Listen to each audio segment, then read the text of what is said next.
Lanjut lanjut. Ada berapa poin? Di-upload ke YouTube. Assalamualaikum warahmatullahi wabarakatuh.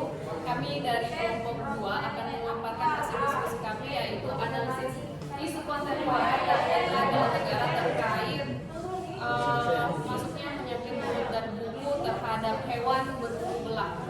Yang pertama, saya akan memperkenalkan kelompok saya, yaitu saya sendiri dikenal, kemudian nanti ada narasumbernya, yaitu Dr. Saleh.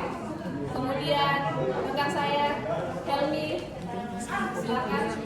Assalamualaikum. Saya Majid.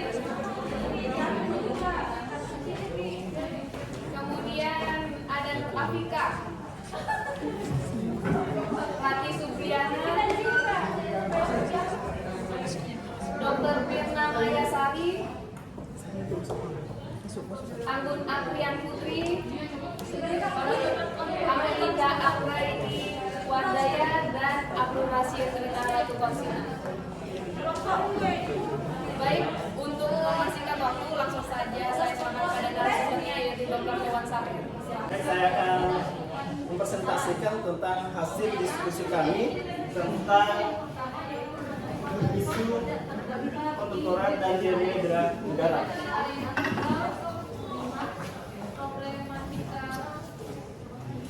Nah, untuk dari yang tugas dan fungsi, yaitu tugas dari Dr. Hewan, yang pertama itu membantu melaksanakan urusan pemerintahan yang menjadi kewenangan daerah di bidang peternakan dan kesehatan hewan.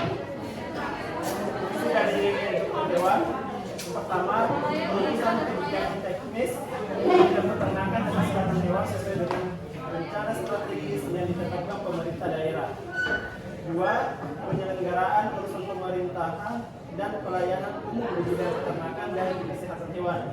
Ketiga, perumusan perencanaan pembinaan dan pengendalian penyakit pembibitan dan budidaya peternakan. Empat, melaksanakan pelayanan kesehatan reproduksi dan konsultasi kesehatan hewan. Yang kelima, melaksanakan pelayanan bimbingan dan pembinaan serta teknis yang berkaitan dengan kesehatan hewan. Dan keenam, melaksanakan tugas pembantuan pengamatan, pencegahan dan pemberantasan penyakit hewan. Nah, untuk mengidentifikasi isu kami menggunakan penilaian isu aktualnya. Yaitu pertama, kami mengangkat isu yang sekarang itu adalah krisis pangan protein hewani. Kedua, masuknya penyakit mulut dan kuku. Yang ketiga, ada kurangnya kesejahteraan peternak. Untuk poin aktualnya, krisis pangan protein hewani itu poinnya 4, problematik 5, halayaknya 5, layak 5, jumlahnya 19. Untuk masuknya penyakit mulut dan kuku, aktualnya 5, problematik 5, halayaknya 5, layaknya 5, jumlah 20. Yang ketiga, kurangnya kesejahteraan peternak, aktualnya 3, problematik 4, halayaknya 4, layaknya 5, jumlah 16. Nah, untuk penetapan isu terpilih. Nah, berdasarkan metode APKR yang kami gunakan tadi, isu dengan ini yang tertinggi adalah masuknya penyakit mulut dan kuku pada hewan ternak berkuku belah.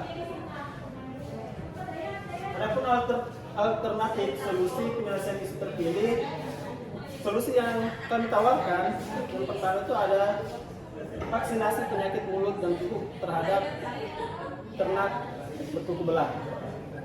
Yang kedua, sosialisasi terkait penyakit mulut dan kuku ke semua sektor. Yang ketiga, pengamanan yang ketat terhadap keluar masuknya ternak atau checkpoint. Nah, dari kesimpulan dan rekomendasi, adapun untuk kesimpulannya, yaitu penyakit mulut dan kuku PPMK menjadi isu teraktual di sektor peternakan dan kesehatan hewan karena sangat merugikan bagi peternak dan pelaku usaha.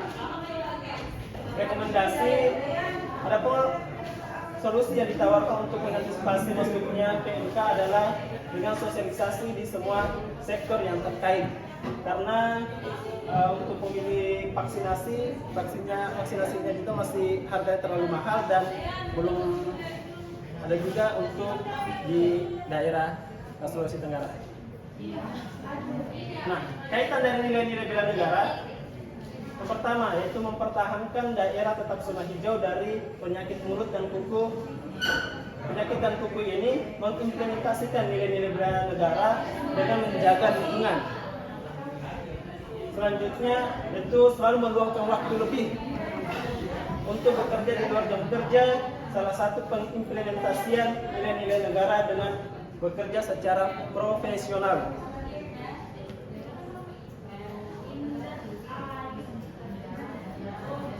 Baik, itu mungkin presentasi kami. Selanjutnya saya serahkan kepada moderator.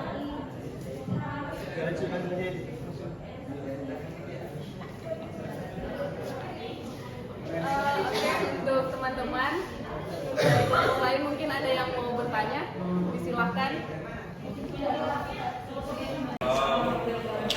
Perkenalkan, saya dari kelompok 4 mewakili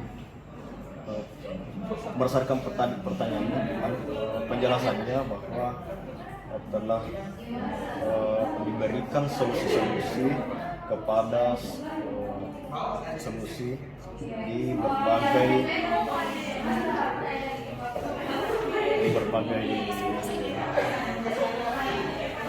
sektor. Nah, jadi pertanyaan bahwa sektor apa saja yang menjadi tempat sosialisasi PMK tersebut, bisa mungkin dijelaskan? Dan terima kasih. Baik, terima kasih Bapak Fadli. Langsung dijawab oleh Dr. Sari, silakan.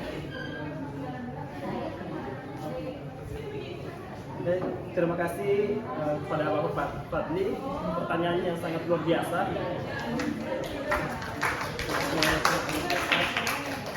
Ya, untuk partisipasi dari semua sektor atau sosialisasi ke semua sektor, yaitu kita melibatkan pertama tentunya dari TNI Polri. Kemudian kenapa TNI Polri?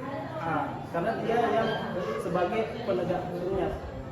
Ya, sebagai penegak hukum, ketika ada yang melanggar, memasukkan hewannya atau mengeluarkan hewannya tanpa memiliki surat keterangan kesehatan hewan, nah mereka yang akan menindaklanjuti, begitu. Nah, dia kemudian ada dinas perhubungan. Nah, kenapa kita harus dengan dinas perhubungan? Karena dia juga menjaga lalu lintas dari keluar masuknya dari ternak ini. Dan ada juga dari Badan Bencana atau BPMD. Nah, dari Badan Bencana ini ketika sudah terjadi ternyata dia masuk, nah untuk mengantisipasinya ini kita libatkan juga Badan Bencana untuk melalui vaksinasi dan ini semua pemerintah baik tingkat kecamatan maupun tingkat desa. Kenapa di tingkat kecamatan?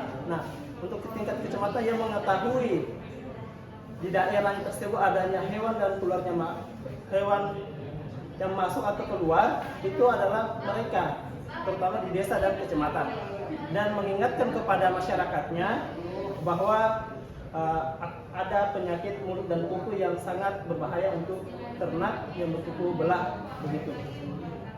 Nah, kalau jadi masuk bisa sektor peternakan dan kesehatan hewan ini, dan sektor di bagian usaha, pelaku usahanya ini bisa tutup.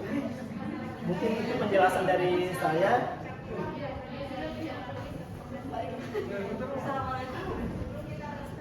Oke, terima kasih. Baik, itu tadi penjelasan dari Dr. Sari. Apakah sudah jelas Bapak Fadli? Terima kasih atas pertanyaannya. Baiklah, demikianlah pemaparan kami. Kurang lebihnya kami mohon maaf. Kami ucapkan terima kasih. Assalamualaikum warahmatullahi wabarakatuh. Waalaikumsalam warahmatullahi wabarakatuh.